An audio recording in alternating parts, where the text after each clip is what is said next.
My wife and I, for years, have collected crosses. There's a bunch of them behind me on our journeys. We really like the sort of collision of the universal, the search for God and the need for forgiveness with the particular, the way a specific group of people or a specific culture will express that need. And so we started collecting these crosses, and some of them are more meaningful than others.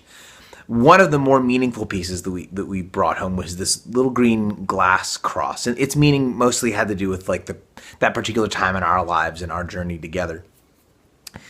And not so long ago, unfortunately, my son was playing ball in the house, which is looks like the traditional classic little boy in a house that you're not supposed to play ball, and this is why, because he chucked a ball from across the room and it hit this cross right in the middle, and it shattered it in pieces, and like there was no putting it back together. There was also no like going back, because it's from another part of the world, like a hop a plane and go.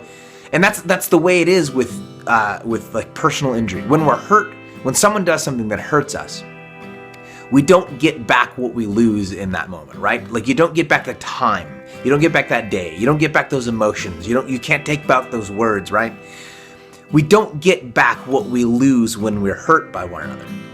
But in the space created by injury, by loss, grace can do new and beautiful things. My son was really sad and really sorry, and he went to his little art cart, and he has this, a couple shelves with paper and pens and scissors, and he took out a piece of paper, this yellow piece of paper, and he drew the outline of a cross, and he got his scissors out and he cut out this cross.